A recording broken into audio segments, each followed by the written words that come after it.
अस्य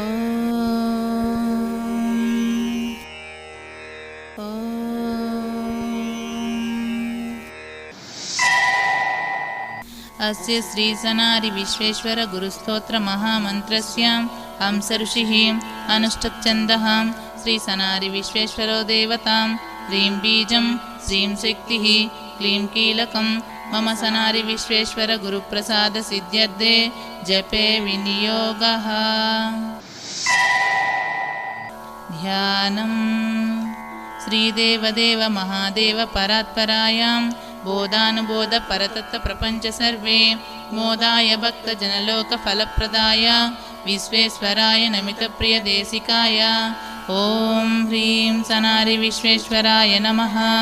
ओम ह्रीं सनारि विश्वेश्वराय नमः। ओम ह्रीं सनारि विश्वेश्वराय नमः। ओम श्रीलोकादेशिका देवा श्रीदेवा श्रीगुरुप्रभो श्रीपुरुषा श्रीसुकोल्लासा सन्तसा शुद्धमानसा निर्मोही मोहनाकारा जगन्मोहनविग्रहा अत्यानन्दानन्ताय हठयोगागमाकृते पुनरावृत्तिनाशाय पूर्वदोषानिवारणं त्रिलक्षाय सुलक्षाय शिष्टदेवागणार्चिताम् अज्ञानाभञ्जना शुद्धा माया कौलाचनायिता मकारा पञ्चभोजाय सर्वमङ्गलसुप्रजां जितेन्द्रिया सुभावर्णा सृष्टिकर्ताय कल्मषाम् आवाहनीय ब्रह्मज्ञि यज्ञकर्ता सुरक्षणां गौरः प्रत्यग्निकर्मेशा सर्वकामाफलप्रदा दक्षिणाग्नि महायज्ञ कर्मकर्ता परात्परा ऊर्ध्वरेताय निर्विघ्ना विघ्नकर्ता सुलक्षणां सर्वाभक्षणसन्तुष्टा सर्वमूर्तिमनोहरा शक्तिरूपा शिवाकारा शिवसम्भवमूर्तये लक्ष्मीरूपा वरश्रेष्ठा विष्णुविद्वेषनाशनां वाणी वाग्मयभूषाय ब्रह्ममूर्ति जगत्प्रसु शशिलोचन वामांगा वज्रसम्भववाक्सुधा संज्ञस्वरूप सद्रूपा अर्कदक्षिणलोचना सर्वभूता गणेशाय सद्रूपा सकलप्रिया जगन्निर्माणकर्ताय सिद्धिसन्धानपालनां लयाकारणकर्मज्ञा लाम्बिकायोगधारिणे शाम्भवी मुद्रलक्षाय शाश्वतानन्दविग्रहा दिक्पालादिष्टलोकाय लोकेशा लोकपावनां तीरवासाय क्षीरशैलान्तरस्थिता पद्मासना ब्रह्ममया पद्मपत्राक्षवीक्षणाम् ऐश्वर्यांगा अनादाय नादाय नामरूपका नामपारायण प्रीता नन्दिवाहा नटप्रिया स्वस्ति वाङ्मनसा तुष्टि अस्ति नास्ति गणागणा ऐश्वर्याय मोघाय यक्षगाना विनोदिने पक्षोपचाराय तालावृतानिलावृता चामराग्रा समीरस्था शार्दूलाङ्गासनस्थिता काली गायत्री सावित्री दुर्गा भैरवमूर्तये सर्वांगाराधनो देवा सर्वमूर्ति स्वयं प्रभो उत्तमाराधनामूर्ति मध्यमाधमपालना श्रीरूपार्चन संतुष्टा पुरुष पूजा मनोहरा सामगान प्रियालोला सर्वागमा विचारिणे सर्वमंत्रा सर्वयंत्रा सर्वतंत्र प्रतापकां भस्मांगा भावनोल्लासा भद्ररुद्राय मंगला बहुमंगल वाग्भूषा पंचानना कुलप्रसु तुर्यमंगल वाग्घोषा मंगलध्वनि शृंखला महावाग्मय हृद्घोषा वाचा भजन कीर्तनाम् अग्रब्रह्मासने संस्था अग्रमूर्ति जनोत्तमा अचिंतना चिंतनाय चिद्रूपाग्नेयलोचनाम् अंतर्यागा हितोल्लासा बहिर्यज्ञा प्रियासका रत्नांबरा रत्नपीठा राज्यलक्ष्मी निवासिनी कर्मसागर मध्यस्था कारणात्मा विचारणां गंभीरा कामनाशाय कलिदोषा विनाशना गुरुमूर्ति गुणज्ञाय गुरुयज्ञाश्रयाधया सद्रूपास गुणाकारा निर्गुणा मुणमूलिका मायातीता महाप्रेता मंत्रमूर्ति मनोहरा छाया मुद्रा भूचरीय केचरी लक्ष्य साधना सर्वा मनस्क योगी स अमनस्काचल साधना समाधि षट्क संपन्ना सगुणा निर्गुणामया माया मोहिनी तंत्राय महामंत्र प्रदायका सत्कुलाय कुलग्नाय सर्ववर्णात्तरक्षणां सर्वाय सर्ववर्णाय सर्वकर्ता गुरुप्रभो तत्वप्रिया तत्वमया पंचतत्वात्मनिच्चलां निरासना निर्मलग्ना निखिलाग्रशिरासनां निखिलावृत्तिपीठाय सर्वपीठाग्रवासिने साक्षात्कारा साक्षिरूपा सर्ववज्रेषु सैनिका कोटिलिंगेश्वरस्थाने निजालया महालया पितृमूर्ति पितृगण प्रेताय पितृवर्जिता सर्वप्रेतार्चना साक्षी प्रेतमोक्षप्रदायकां यज्ञप्रिया यज्ञमूर्ति यज्ञपालायनाग्निः सर्वयज्ञमयामूर्ति सर्वरोगानिवारिणे वाताय वातरोगाय वातदोषानिवारिणे श्लेष्माय श्लेष्मरोगाय श्लेष्मदोषानिवारिणे पित्ताय पित्तरोगाय पित्तदोषानिवारिणे त्रिमलामलशोधाय त्रिस्ताय त्रिपुरभूषणां सकलोर्वीकृतागर्ता रक्षणा रक्षणायक कलावर्ती कलामूर्ति कलान्यासा कलानिधे कलाग्रस्ता कलापूर्णा कलाशास्त्र विशारदा बिंदुप्रदा बिंदुरूपा बिंदुपूर्णा मनोहरा बिंदुग्रासा बिंदुगुणा बिंदुपाला सृज्जना नादाय नादरूपाय नादलीना नगोचरा नादार्तानम्रपालाय नैसंगानमूलिका श्रीशैलाग्रासिरोसंता सिद्धमूर्ति गुरुप्रियां आरामवास निर्दोषा वाविनाशा नवर्तना अभ्राता बंधुनाशाय न सोदरा ननूनय आसवादी मधुप्रीता अजाफलभक्षणां निर्मलालय संस्थान मलत्रय विशोधन निर्मलानिजरूपाय निदाना निर्विकारये त्रिफलभक्षणोद्युक्ता त्रिकालज्ञानवेदिने त्रिदेहाणुदेहाय दिव्यज्ञानानिदर्शनम् अतितुष्टि अतिपुष्टि हरिपुष्टि विनाशना हरिवर्गांकुरच्छेद आत्मपूजा निदर्शनम् मातृस्थान पितृस्थान न पुत्राय न चाङ्कुराम् रत्न शिरोमकुटा न भ्रष्टाय न श्रेष्ठये श्रेष्ठायातिश्रेष्ठाय शुद्ध निर्गुणगोचरां हंसाय हंसरूपाय हंस निश्चल साधनां निर्हिंसाजन्तकोटाय महदंसा निरन्तरां रागस्वरूप रागेन्द्र रागा रागानुरागये रागमूला रजसम्य रम्य संसार साधना राजप्रिया राजमूर्ति राजा राजयोगिने कटाक्षा कल्पनारहिता कांता कांतबासुरा कांतप्रिया कांतयुक्ता सकांतार्धांग मंगल मंगलर्विग्रस्ताय मंगलस्थान निच्चल बहुमंगल संधान मंगल प्रियभूषण अंगनांगार्चनो युक्ता लिंग पूजा निदर्शन अपरापर मोद्धार आबाल बाल विग्रह लीनाय लीन रूपाय लिप्ता निर्लिप्तलोचना सप्तसीतानि भावन्ना सर्वमोहिनी षोडशी श्री पुरुषा विद्य रूपाय श्री बीजाय शिवेश्वर भंगनाशा पदोल्लासा बल बीजध्वजनायका संभवत्रयनाशाय शाश्वताय सुभाषिने संयोगाय वियोगाय संधाना सकल प्रिया सर्वकर्ता सर्वभर्ता सकलोर्वी मनोहरा वाग्वादेवाद मोदाय वाक्यशुद्धि विवेकिने मंत्राय मंत्र रूपाय बहुमंत्र महेश्वर सर्वमंत्रात्मको सत्य सत्य सागर साधना मृत्युंजय मृत्युरूपा मुनिसुव्रत मोहना अमूले मूलकंदाय मुख्य नामाय मुद्रिका मुख्यव्रता मुख्यमूर्ति मुक्ति संधानदायक मुद्रासक्ते मुद्रमूर्ति मुद्रो मुद्रोपचारिणे मुद्रप्रिया मुद्रभोगी मुद्रेशा मुद्रनायका मुद्र साधक संरक्षा मुद्रासक्ता मुडप्रिया पंडिता पंडिताराध्या भावबोधामनिव्रता ज्ञान ज्ञान परिष्कार ज्ञान सुज्ञान मेलना गाना गान विगानाय गानमूर्ति गणेश्वर मत रूपा मतच्छेद मताकार मत प्रिया मतंगा पुत्रिका राज्य मातृका वर्ण रूपिणी मदर्पण संतुष्टा मांसो मांसोर्भक्षण भक्ष प्रिया फलासक्ता पत्रवारी समीर बुक पायसान प्रीति परसाधन तांत्रिका योगीश्वरा योगभूषा योगराजास योगिनी योगीश्वरार्चनायुक्ता योगिनी गणसेविता अचिंतना चिंतरूपा चित्तलोका भयंकरा भक्त प्रिया भक्त रूपा भक्तवत्सल प्राज्ञया भक्तारक्षणोत्साह प्राणदा प्राण विग्रह प्राणवायु निरोधाय प्राण निश्चल साधना भोगीश्वरा भोगी रूपा भोग योग्य प्रदायका भोगानंदा पुण्य पुरुषा भुक्ति मुक्ति पद प्रिया बोधासक्ता बुध श्रेष्ठा श्रेष्ठ स्त्री पुरुष पूजिता द्वयाराधन संयुक्ता धर्मा धर्मा विवर्जिता सद्धर्मा पालनासक्ता साध्या साध्या साधना विद्या विद्या स्वरूपाय मूर्ति रूपा लक्षणा अक्षिणाय अनंताय अद्भुताचर्य विभ्रमा अभ्रचाय अभ्रधरा व्याघ्र चर्मांगभूषण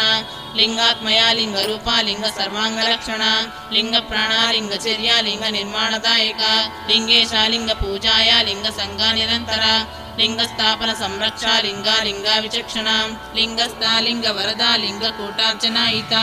लिंग सेवा लिंग मता लिंग सोदाय लिंगिने तत्वाय तत्व संधान तत्व बोधा निरंतरा तत्व प्रदा तत्वमय पंच तत्व प्रवर्तन प्रपंच सांख्य संयोग सांख्य योगा विचारण निद्र प्रिया निद्र परा योग निद्रा निरंतरा निर्निद्राय निदानाय निर्मलाय मत साधन अमे कामानसावश्य अवश्य साधन मन्मदा मन्मदा मदनाशाय मालिनी मोहना कृते सम्मोहना सत्वगुणा सर्वनिग्रह कारण कर्म प्रिया कर्मकर्ता कर्म रक्षण साधना कर्मग्रासा कर्म साक्षी कर्म दूराय कर्मका कर्म प्राबल्य उद्भूता विश्वकर्मान कर्मणा पराकाष्ठा परानिष्ठा परसादानुपक्रिया प्रचंडा खंडना खंड्रा त्रिपुंड्रा पुंड्रधारिणे अनगाद्भुत चारित्र अवश्या तत्वावतारिका वश्य रूपा वश्य भावा वश्यावश्यावशंकरा समस्तावसमादाय वेद वेदांग लक्षणा कल्पगोक्ता वचो नित्या गर्वलोपायुग प्रभा चिन्मुद्रा चित्कलाग्रासा चेतना चेतना कृते ज्ञानमुद्रा ज्ञानगम्य ज्ञानदा ज्ञान विग्रह अज्ञानाभंजनायुक्ता युक्ताब्ज पूजिता अतलाय कलंकाय अमलानंद विग्रह भूताय भूतदेहाय भूतवश्य प्रभूतये भूतसाधन भूतज्ञ भूतलक्षार्थ साधना भूचरीयोगलक्षाय भूतलक्षावदप्रिया पुण्याय पुण्यलभ्याय पुण्यश्रवणकीर्तना श्रवणानंद मोदाय चंडशासन विग्रह क्षत्रियामय भूषाय शास्त्र विज्ञान साधना चतुर्वेदावते चतुराश्रम साधना चातुर्या गुण संपन्ना चतुर्वर्णा फलप्रदा विषपाना विषस्थाना विषदोषा निवारिणे विशेषाय संधाना विद्याहीना विदोत्तमा बहुविद्यादिपो मंत्रा महामंत्र प्रचारका ह्रींकारावर्तनाध्यक्षा अक्षीणाव्रत साधना कुक्षिंबरा कुक्षिनाशा कुटिलात्मा निवारणा कुशपत्राकरावर्ते कुरंगापदिधारिणे काषायांबर कौपीना अंबरा अंबरांबरा संभोगे भोगनाशाय महाभोगींद्र बोधकृतु दंडपाणी दंडधरी दंडनारी तरावरी कमंडलाधरी सूरी गजा वाहन गजस्थला अश्वारूढ़ा अश्वजना अश्वपाला मृगेक्षणा अशेषाजन संपन्ना अमित ऐश्वर्य पालना गोपालका उष्टपति हंसनादान बंधना कंदमूला हितोल्लास गवा क्षीरहित प्रिया सुबिल्वाचन संतुष्टा शुद्ध तुलसीदल प्रिया पुष्पाक्षता समाराज्य बुध संयम पूजिता देवाची दिवसावर्ती दिव्य लक्षा निशाचरा निशाचरा कलान्यासा निनिद्रा निद्रणासना अस्त्राय अस्त्रशस्त्राय हरिमूला विनाशना अक्षरस्था निर्भेदाक्षर खंडनदायक जन्मस्थाना जन्मरूपा बहुजन्मा निवारण जन्मदा जन्म कलान्यासा जन्मदोषा निवारण अपूज्य पूज्य मावाय बहुपूजा विधायक क्लींकारा शक्ति संयुक्ता क्लीं बीजावर्णवत्तना षडाधारार्चनायुक्ता आज्ञाचक्रा निवासिनी अतिदीप्ति अतिव्याप्ति अधिकाधिक गोचरा शून्य स्वरूप सूक्ष्मांगा शुद्ध तेजो महोज्वला गायत्री ब्रह्म गायत्री हंस मंत्र मनोहर ध्यान मूला ध्यान गम्य ध्यान ध्यान निदान कृतो दारिद्र्य दुःख नाशाय दहर कर दहरोपासन स्थिता दास्य प्रिया दयाकर तत्व संकेत पालना तत्व प्रिया तत्वमया तत्वमान तपोदना यंत्रार्चना यंत्र रूपा यंत्रा यंत्रानितांत्रिका अनंता यंत्र सद्रूपा यंत्रदाय स्वतंत्रिका वर्ग प्रदा वर्गमूर्ति वर्गनाशाय वर्गुण गुण संकेतना चेदा गुण संगा गुण प्रिया गुणमूर्ति गुणज्ञाय गुप्ता गुप्त निगूढ़गा राग रूपाय रागदर्शन रावर रामार्ता रक्षणोत्साह राक्षसाधिपनाशन आदर्शना दर्शनाय दर्शतत्वा निदर्शन दाना दाना धनाध्यक्षा धनदाता तापस पुराण पुरुष पूर्वेश पूर्वजन्मा निवारणे उत्तरेशां भवे मुद्रा लक्ष्य पूर्णा मनोहर मध्य शून्यागतावत्ति सन्यासी सर्वसंपदा प्रणवादी समाराज्य प्राणबीजा समावृता प्रतिष्ठा सुप्रतिष्ठाय प्रमाणा प्रतिमा कृते विग्रहाराधनायुक्ता पादुकार्चन संयुता प्रस्तार पूज संसिद्धे परमंत्रा विभेदना परविद्या पराग्रासा परविद्याग्रास चिंतना प्रत्यन्याय प्रबल्याय प्रागाद्रवणतांत्रिका अपर्णात्मा प्रणवाय प्रार्थनीया सुभावना सर्वदेवा निवासाय सर्वजीवादयापरा शेषाय गुह्य शेषाय शेषदाशेष भोजना शेषपाविष पापापा विशेषा जपसाधना उपग्राह्य उपग्रस्त उपकार उपक्रिया उपन्यास उपाध्याय उपमान उपस्थला उपवासाय वीराय विजिता विश्वरूपका अबद्धाय बुद्धाय बुद्धाय बुधमंगल सर्वबीज सर्वयोजा सद्धर्मा धर्मपालना प्रधान शिष्य वर्गाय सान्निध्ये सर्वदेशिका सुवर्णसाय विश्वज्ञ सरिता ऋषि पदद्वया सौरसेना सांख्य मुनि मणिभद्राय सुव्रता श्रुतिवर्धना यज्ञमुनि संज्ञका संज्ञपालना आदित्य सेना अर्वंता अर्चिताचित कर्गमा पराचिता परादिव्या तेजो धर्मा सुवर्चसा उपगोपा यज्ञ ऋषि स्वांता सुशांत संयमा उपकल्पा देवसेना आदित्या निगम संयमा उपयज्ञ अनुपयज्ञ प्रत्नसानुप्रत्नसा प्रचिदत्ता वास्तुपते कौशलाय सनाबसा प्राशना लोकवेत्ता चित्रकाय चित्रका शास्त्रभावदेशिक मनु वास्तुकाय नवास्तुका इंद्रसेना गिरिधर्मा वसुधर्मा वसुप्रिया వజ్రచేత వజ్రధర విశ్వభద్ర సుముద్రిక జ్ఞానభద్రాయ వేదభద్రాయ వేదికాయ ప్రబోధమను శక్వర వేదపాలాయ రాజధర్మాసురజ్ఞయ భోక్తవ్యమను ప్రజ్ఞమతి అభూనా భద్రదత్తయ కాండవా విశ్వరూపాయ శ్రీముఖేభ్య సవర్తక యజ్ఞేశయా కుశాధర్మ తామ్రగర్భానితామృతు అధిదాతృ అనాదాతృ లోకేశ పద్మదక్షకాం వితక్షకమను వేదమతి విశ్వమయ మహామయ బోధాయన భూతరూప చిత్రసేనాయ చిత్రకృతు జేవేన వికనస ప్రభోన్నత ప్రభాకర స్వయం ప్రభో దేవర ఋషి వినయ ఋషి బ్రహ్మ దీక్షాయ దీక్షకాం హరిధర్మ సత్కర్మ అకర్మ కర్మ సంస్థిత సనాతనో వామదేవ విశ్వచక్షు విచక్షకం ప్రతితక్షా సునందనమను మానుషమను మహామను సనత్కుమార ధార్మిణి విధాతృ మన సంయమ విజధర్మ విజపతే వర్ధకే అనవర్ధకే భావబోధ తక్ష ఋషి శాంత శాంతామతిహితాయ యజ్ఞసేన యజ్ఞజన చక్షుషే విశ్వదక్షకాం విశ్వత ఋషి సుమేధాయ మేధ సంయమ పన్నగా రైవతమను ప్రవృషి జై ధన్వా పరిషంగ సంయమ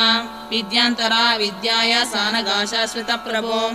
బిభ్రాజయ కశ్యప ఋషి మను కర్మ మను ప్రియ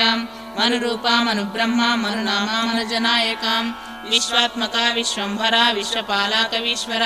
మాన్యు మాన్యుపతి మాన్యు మాన్యు భూబల సంయమ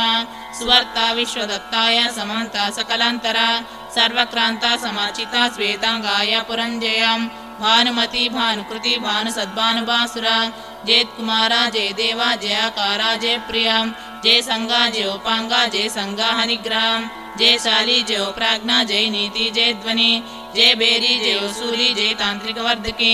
వనజాభాస్వతామదృషి చిత్రవసులోచన ఋషి సుయక్ష సంయమ సుతక్ష ప్రబోధక ప్రపత్తిక వసులోచన మనోమూర్తి చిత్రధర్మ విచిత్రకృతు ఋషి సంగా ఋషిస్థాన రుద్రూప రుద్ర సంయమ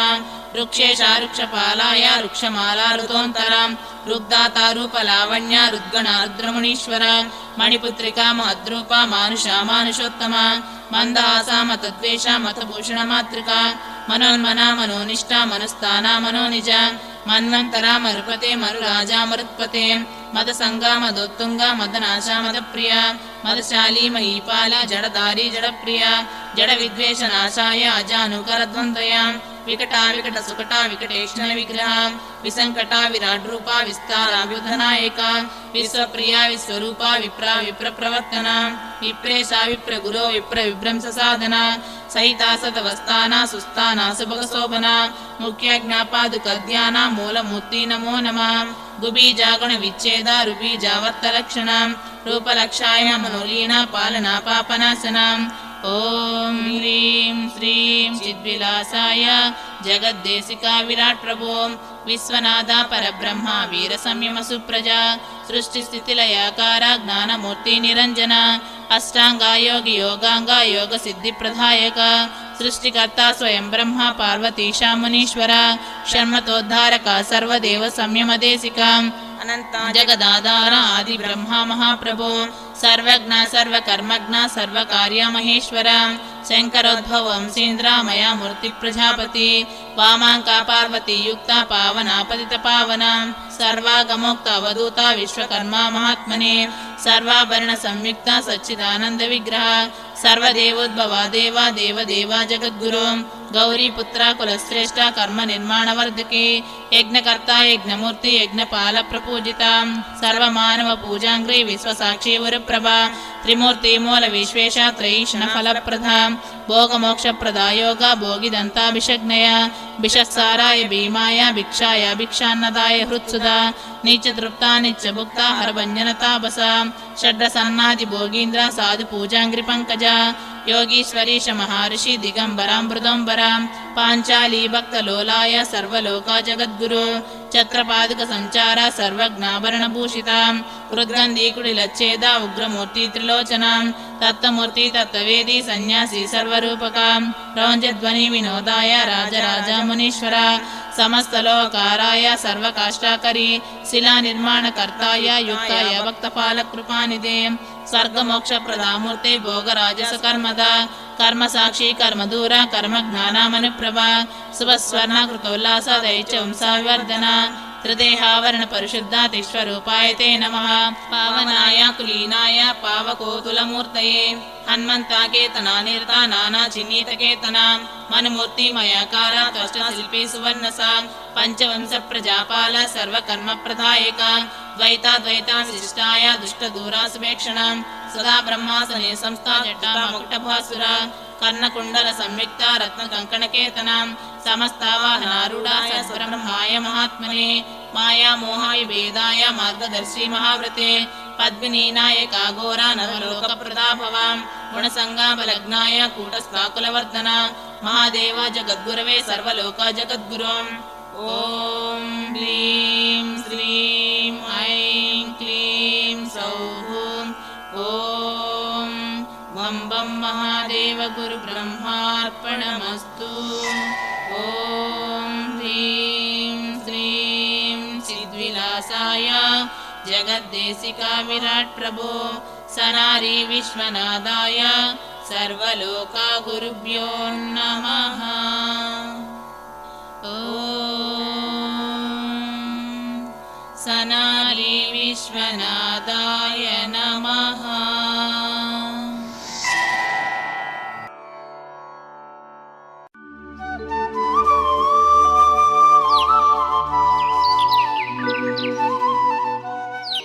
వామే పార్వతి మారుతాత్మజ పురోభాగస్థపార్శ్వద్వయో ప్రేమోద్భూత మహర్షిమునిగణాః గాన్యాగ్రవేదాగమాః చిన్ముద్రాంకిత శూలఫాలమభయా స్వర్ణోపవీతోజ్వల మాలాకుండలనూపురంగభసితో పాహి పాహి పాహి సనారీపతే